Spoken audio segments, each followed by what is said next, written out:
Hello there, it's Alan with Bay Valley Real Estate. Let me take these off. I have these on because I got an urgent phone call this morning from the 80s, and they told me they'd like to have their suit back, and they're not getting it. I wouldn't wear it outside the house probably, but here we are in the home office, as we call it. Today's one of my favorite topics because it's been eating at me for a while. It's called the underpriced listing. You see it all the time. You see agents that advertise and they brag that they sold this house for, $40,000 over asking price, $30,000 over asking price, blah, blah, blah, blah, blah, blah. What they're saying is they listed it for $40,000 under market price. So what happens when one's overpriced? Nothing happens because no one comes and looks at it. Maybe one or two people come by and kick tires, or a neighbor looks at it, but if it's overpriced, and it's significantly overpriced, nobody comes at all. If it's underpriced, just the opposite takes place. All sorts of people come. And most of the people, or a lot of them that come, are coming because that low price is their price range. It's what they can afford. But you know darn well that your agent is planning on getting a bidding war begin to start jacking that price up. So is it a good strategy? In my opinion, no. What do I do if I list a house? Simple. I got some stats here, and we'll just go over them. It'll take about a minute. Got a dear relative who, with her husband, is thinking about selling their house. They bought it 3 or 4 years ago. Really good house in a very cool neighborhood. They asked me if I could give them an idea of what they could expect to glean from it. And usually what people mean by that is they want to know how much they will net after all the fees and all that kind of stuff. How much they'll have. Because they're going to go buy a new house and they want to know how much cash they're going to have. So we have to figure that out, and we have to be real honest and brutal about it. We're at the same time making sure we do not leave money on the table. It's their money. And if it's a relative and you leave a lot of their money on the table, well, you're going to see them at Christmas and New Year's and Thanksgiving and Easter and all the rest of it, and it's going to be bad. So let's be real accurate about it, and let's go spot on plus a teensy little bit. Here's how we do it. Property profile. You can get it on MetroList. Any agent that's licensed and belongs to MLS can get it. Gives a whole history of the house. How many square feet it is, what the assessor's parcel number is, when it last sold, 3 bedrooms, 2 baths, blah, blah, blah, all the good stuff.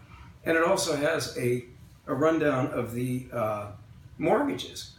So you can use a little calculator they give you on there, and you can look at the mortgage. And in 2016, they owed $272 and some change. There's an amortization schedule you can look at and figure out about how much they owe today. Close to it anyway. So you take that $272 and assume that maybe they paid $1,000 or $2,000 off of that. That's fair enough.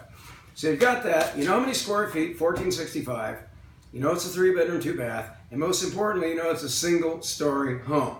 So you can go on MLS and you can search for those houses, and you can search within a particular radius. And what you do is you put a radius of the address of their house. So what's been selling, the single story, in this case I went from 1,200 to 1,600 square feet, so we got a nice bracket in there. When did it sell? What did it sell for? And conversely, what's available now? Because if they decide all of a sudden they want to sell the house now, this is going to be the competition. So you have to know what these numbers are, and it's not hard to figure them out.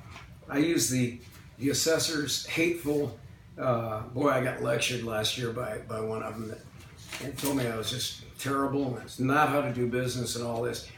I can estimate prices pretty well by square footage. It's a real good thumbnail. Yes, one house has a wine rack, one house doesn't. But they're all 3 bedrooms, 2 bath, single story, about the same age, with a 2-car garage, and they're within a quarter, in this case, a half-a-mile radius. So what we did is we ran the comps, and our MLS gives us a CMA, comparative market analysis. Maybe it's competitive. I think it's comparative. CMA report. This column is 2 houses. This column tells you what's available right now. So if somebody wanted to buy a house in that neighborhood, in that size range, from 1,200 to 1,600 square feet, right now there's 2 of them available. They're both in the 1,200 square foot range. Oh my God, and they're running at $291 a foot.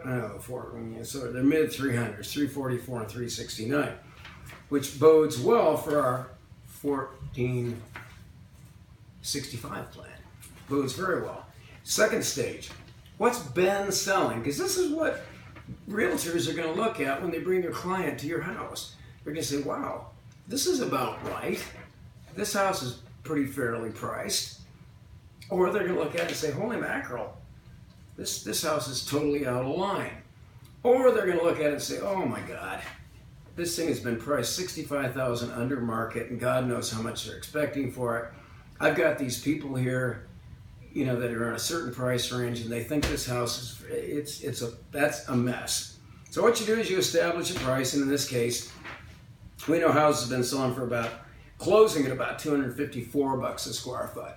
So if we took our 1465, I got a calculator here, 1465 times 253, I think it was.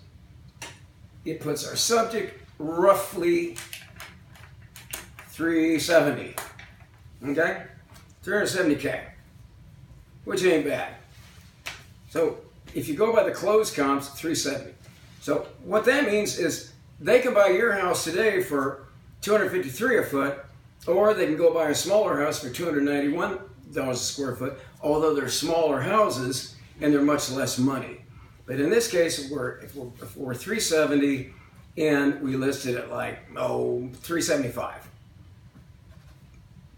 we should get an offer right in that bracket. And further information on these closed sales, which is really important, days on the market, listen to this, 8, 1, 16, 7, 7, 15, 19, 8, 11.